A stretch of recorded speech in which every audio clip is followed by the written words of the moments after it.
Good morning dear friends. Daily current affair की इस class में आप सभी का मोस्ट वेलकम। आज है 13 मई और 13 मई से बनने वाली इंपॉर्टेंट करंट अफेयर की क्वेश्चनों को इस क्लास में हम डिस्कस करेंगे। उससे पहले हम पिछली क्लास का रिवीजन कर लेते हैं। तो पिछली क्लास में हमने देखा था भारतीय सेना और वायुसेना ने कहाँ पर गगन स्ट्राइक सेकंड अभ्यास किया। तो पंजाब में किया भारतीय सेना और वायुसेना ने गगन स्ट्राइक 2 का अभ्यास। नेक्स्ट है, भारत ने संयुक्त राष्ट्र आतंकवाद विरोधी ट्रस्ट फंड में कितना योगदान दिया। तो 5 लाख US डॉलर का योगदान दिया संयुक्त राष्ट्र आतंकवाद विरोधी ट्रस्ट फंड में भारत ने। नेक्स्ट है, एक रिपोर्ट के अनुसार नेपाल में जनसंख्या वृद्धि में कितने प्रतिशत की गिरावट देखी गई। तो 0.92% की वृद्धि देखी गई। नेक्स्ट है, T20 के इतिहास में 350 विकेट लेने वाले पहले भारतीय कौन बने। तो T20 के इतिहास में 350 विकेट लेने वाले पहले भारतीय खिलाड़ी बने, वो बने युजवेंद्र चहल। नेक्स्ट है, भारतीय पुरुष फुटबॉल पुरुष बास्केटबॉल टीम का मुख्य कोच किसे नियुक्त किया गया। तो स्कॉट फ्लेमिंग को नियुक्त किया गया भारतीय पुरुष बास्केटबॉल टीम का मुख्य कोच नियुक्त। नेक्स्ट है, खबरों में रहा पाइरेनीस पर्वत किन दो देशों के बीच प्राकृतिक सीमा बनाता है। तो स्पेन और फ्रांस के बीच बनाता है, जो हाल ही में खबरों में रहा है। नेक्स्ट है, रूस के 5वीं बार राष्ट्रपति कौन बने। तो व्लादिमीर पुतिन बने हैं 5वीं बार रूस के राष्ट्रपति एक बार फिर। नेक्स्ट है, चीन ने भारत में किसे अपना नया राजदूत नियुक्त किया। तो जू फेयोंग को नियुक्त किया है चीन ने भारत में अपना नया राजदूत। नेक्स्ट है, किसे विश्व स्नूकर चैंपियनशिप 2024 का खिताब जीता। तो कायरेन विल्सन ने जीता है विश्व स्नूकर चैंपियनशिप 2024 का खिताब। नेक्स्ट है, मियामी ग्रैंड प्रिक्स 2024 का खिताब किसने जीता। राइट आंसर है लैंडो नॉरिस। लैंडो नॉरिस ने जीता है मियामी ग्रैंड प्रिक्स 2024 का खिताब। तो ये थे दोस्तों इंपॉर्टेंट क्वेश्चन कल की क्लास के। मतलब इससे पहले वाली क्लास, कल की क्लास में तो हमने वीकली रिवीजन किया था। अब बात करते हैं आज के इंपॉर्टेंट करंट अफेयर की क्वेश्चनों की। तो आज का पहला क्वेश्चन है, मई 2024 में भारत और फ्रांस के बीच सैन्य अभ्यास शक्ति का आयोजन का किया जाएगा। राइट आंसर है, इसका आयोजन किया जाएगा, वो किया जाएगा मेघालय में। भारत और फ्रांस के बीच सैन्य अभ्यास का आयोजन मेघालय में किया जाएगा। डिटेल से जान लेते हैं। तो इसका आयोजन कहाँ किया जाएगा। तो उमरोई मेघालय में किया जाएगा। कब किया जाएगा। तो 13 मई से 26 मई 2024 तक। और इसका कौन सा संस्करण होगा इस अभ्यास का। तो वो 7वां संस्करण होगा। भारतीय सेना और फ्रांसीसी सेना के बीच सैन्य अभ्यास एक द्विवार्षिक अभ्यास है, 2011 में शुरू हुआ था। भारत फ्रांस के बीच होने वाले सैन्य अभ्यास शक्ति, वरुण, गरुड़ और फ्रेंजेक्स, ये 4 इंपॉर्टेंट अभ्यास है, ध्यान में रखेंगे। भारत फ्रांस के बीच होने वाली सैन्य अभ्यास। मेघालय की अगर हम बात करें तो वर्तमान में सीएम है कोनेरोड संगमा और वर्तमान में राज्यपाल है मेघालय के, वो है फागू चौहान। इंपॉर्टेंट जानकारी है, ओके। नेक्स्ट क्वेश्चन है, यूनाइटेड वर्ल्ड रेसलिंग ने किस भारतीय पहलवान को 31 दिसंबर 2024 तक निलंबित किया। राइट आंसर है बजरंग पूनिया। बजरंग पूनिया को यूडब्ल्यूडब्ल्यू ने निलंबित किया है। डिटेल से अगर जाने तो बजरंग पूनिया को यूडब्ल्यूडब्ल्यू ने 31 दिसंबर 2024 तक निलंबित किया है। बजरंग पूनिया द्वारा एंटी डोप टेस्ट के लिए अपना नमूना देने से इनकार करने के बाद नाडा ने 23 अप्रैल 2024 को बजरंग पूनिया को अस्थायी रूप से निलंबित किया।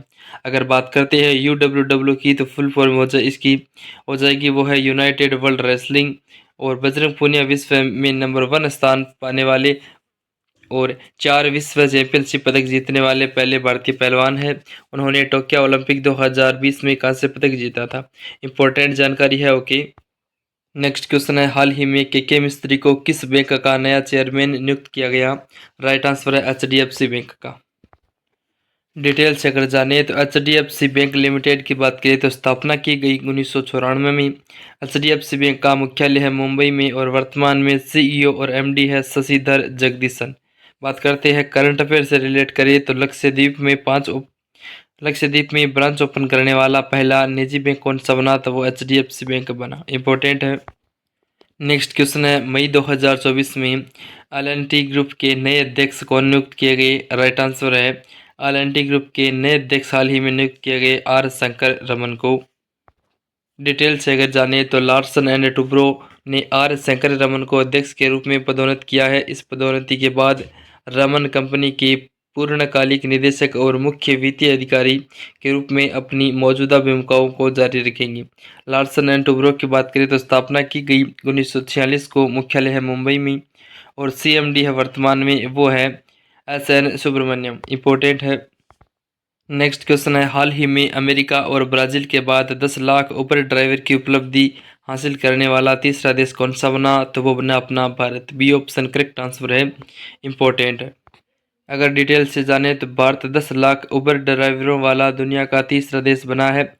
भारत अमेरिका और ब्राजील के बाद 10 लाख ड्राइवरों की उपलब्धि हासिल करने वाला तीसरा देश बन गया है। उबर ने 31 मार्च 2024 को वैश्विक राजस्व में पिछले वर्ष की तुलना में 15% की वृद्धि हुई, जिससे राजस्व 10.13 बिलियन डॉलर तक पहुंच गया। अगर उबर सीईओ की बात करें तो वो है दारा खोसरोशाही। इंपॉर्टेंट है, ध्यान में रखेंगे सारे दोस्त।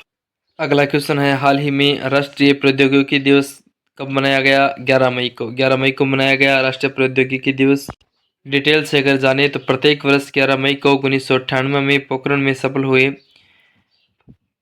परमाणु परीक्षण की याद में और विज्ञान और प्रौद्योगिकी के क्षेत्र में उपलब्धियों को सम्मानित करने के लिए राष्ट्रपति प्रौद्योगिकी दिवस मनाया जाता है। इंपॉर्टेंट है। अगला क्वेश्चन है, विश्व का तीसरा सबसे बड़ा सौर ऊर्जा उत्पादक बनने में भारत किस देश से आगे निकल गया? राइट आंसर है जापान। जापान से आगे निकल गया। डिटेल से अगर बात करें तो जापान को पीछे छोड़ते हुए भारत बना विश्व का तीसरा सबसे अधिक सौर ऊर्जा उत्पादक देश।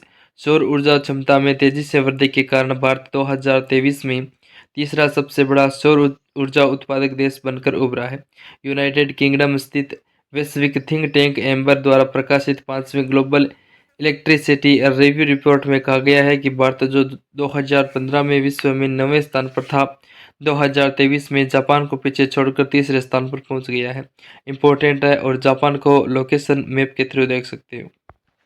अगला क्वेश्चन है, किस राज्य में वेस्ट नाइल बुखार के 5 मामलों की पुष्टि की गई? राइट आंसर है वेस्ट नाइल बुखार के 5 मामलों की पुष्टि केरल में की गई। ए ऑप्शन इस क्वेश्चन का राइट आंसर है। केरल सरकार ने स्वास्थ्य विभाग ने राज्य के 3 जिलों में वेस्ट नाइल बुखार के 5 मामलों की पुष्टि की है। केरल स्वास्थ्य विभाग के मुताबिक कोझिकोड, मलप्पुरम और त्रिशूर जिलों में वेस्ट नाइल बुखार के मामले सामने आए हैं। तो ट्रेंडिंग क्वेश्चन है, ध्यान में रखेंगे सारे। नेक्स्ट क्वेश्चन है, हाल ही में वायुसेना ने कहां पर ऑपरेशन बॉम्बी बकेट चलाया? राइट आंसर है उत्तराखंड। उत्तराखंड में चलाया है वायुसेना ने ऑपरेशन बॉम्बी बकेट।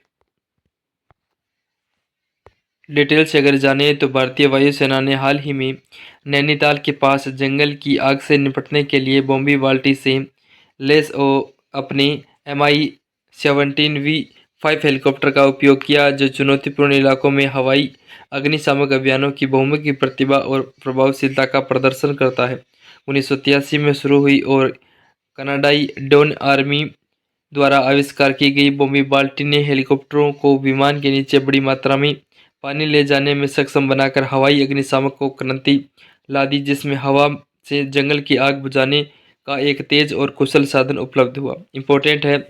अब जानते हैं उत्तराखंड राज्य के बारे में, जो क्वेश्चन में बात हुई। तो उत्तराखंड के बारे में इंपॉर्टेंट पॉइंट जाने तो उत्तराखंड के वर्तमान में सीएम है वो है पुष्कर सिंह धामी। वर्तमान में उत्तराखंड के राज्यपाल है lieutenant general retired Gurmeet Singh. अगर राजधानी की बात करें तो वो है देहरादून और गैरसैंण वर्तमान में देखें तो इम्पोर्टेंट है। झील की बात करें तो उत्तराखंड की प्रमुख झील है सातताल, राक्षसताल, नैनीताल और मालाताल। ये उत्तराखंड की इम्पोर्टेंट झीलें हैं। अगर नेशनल पार्क की बात करें तो उत्तराखंड में जिम कार्पेट नेशनल पार्क है, नंदा देवी नेशनल पार्क है, राजाजी नेशनल पार्क है, वहीं फूलों की घाटी नेशनल पार्क है और गंगोत्री नेशनल पार्क है। ये इंपॉर्टेंट नेशनल पार्क है उत्तराखंड की। अगर प्रमुख दर्रे की बात करें तो माला दर्रा, नीति दर्रा, ये इंपॉर्टेंट दर्रे है उत्तराखंड की। वहीं अगर करंट अफेयर से उत्तराखंड को रिलेट करें तो उत्तराखंड विधानसभा में यूसीसी बिल लाने वाला पहला राज्य बना। अगर 38वें राष्ट्रीय खेल की बात करें तो 2024 में आयोजन उत्तराखंड में किया गया। उत्तराखंड उच्च न्यायालय की पहली महिला मुख्य न्यायाधीश बनी रितु बहारी। और इंडिया के मैप में आप उत्तराखंड की लोकेशन को देखेंगे तो कुछ इस प्रकार दिखेगी। इंपॉर्टेंट है। ओके। और लास्ट का क्वेश्चन मैंने रिवीजन रखा है कि किसने world fresh photo of the year 2024 का खिताब जीता? तो मोहम्मद सलीम ने। बी ऑप्शन करेक्ट आंसर है। डिटेल से अगर जाने तो मोहम्मद सलीम ने world press photo of the year 2024 का खिताब जीता। उन्होंने गाजा पट्टी में अपनी 5 वर्षीय भतीजी के शव को गोद में लिए हुए एक फिलिस्तीनी महिला की अपनी छवि के लिए जीत हासिल की। यह तस्वीर 17 अक्टूबर 2023 को गाजा के खान यूनिस में ली गई थी, जहां परिवार फिलिस्तीनी इलाके की इजरायली बमबारी के दौरान मारे गए रिश्तेदारों की तलाश कर रहे थे। तो इम्पोर्टेंट क्वेश्चन बन जाता है। और इसी क्वेश्चन के साथ दोस्तों हमने आज के टॉप 10 क्वेश्चनों का विथ एक्सप्लेन के साथ डिस्कस किया। उम्मीद करूंगा जानकारी पसंद आई होगी। अब बात करते हैं आज के इम्पोर्टेंट स्टैटिक जीके के क्वेश्चनों की। स्टैटिक जीके में आज हम बात करें तो भारत में केंद्रीय अनुसंधान केंद्र या फिर संस्थानों की सूची में देखिए तो टॉप 10 आज देखेंगे। तो बात करते हैं कृषि अनुसंधान संस्थान कहाँ है, तो नई दिल्ली में है। तम्बाकू अनुसंधान संस्थान कहाँ है, तो वो है राजमंदुरी में। इंपॉर्टेंट है। नेक्स्ट है शर्करा अनुसंधान संस्थान कहाँ है, तो कानपुर में है शर्करा अनुसंधान संस्थान। नेक्स्ट है चावल अनुसंधान संस्थान कहाँ है, तो कटक में है चावल अनुसंधान संस्थान। नेक्स्ट है आलू अनुसंधान संस्थान कहाँ है, तो शिमला में है। नेक्स्ट है गन्ना अनुसंधान केंद्र, तो कोयम्बटूर में है गन्ना अनुसंधान केंद्र। नेक्स्ट है डेयरी अनुसंधान केंद्र कहाँ है, तो करनाल में है डेयरी अनुसंधान केंद्र। वही बात करते हैं औषधि अनुसंधान संस्थान की, तो वो है लखनऊ में। कहाँ पर है, लखनऊ में है औषधि अनुसंधान संस्थान। नेक्स्ट है जूट अनुसंधान संस्थान कहाँ है, तो कोलकाता में है जूट अनुसंधान संस्थान। नेक्स्ट है खाद्य प्रौद्योगिकी अनुसंधान संस्थान कहाँ है, तो खाद्य प्रौद्योगिकी अनुसंधान संस्थान है मैसूर में। इंपॉर्टेंट है। टॉप 10 की सूची में मैंने इसको लिया है। बार बार इनका रिवीजन करना एग्जाम की दृष्टि से इम्पोर्टेंट है, तो सारे दोस्त ध्यान में रखेंगे। और दोस्तों उम्मीद करूंगा आज की क्लास आपको पसंद आई होगी। इसी प्रकार डेली करंट अफेयर से अपडेट पाने के लिए आज ही चैनल को जरूर सब्सक्राइब करें और वीडियो पे पहली बार हो तो वीडियो को लाइक कर देना। मिलती है नेक्स्ट क्लास में इसी जोश और जुनून के साथ। तब तक के लिए नमस्कार। जय हिंद, जय भारत, जय माँ सरस्वती।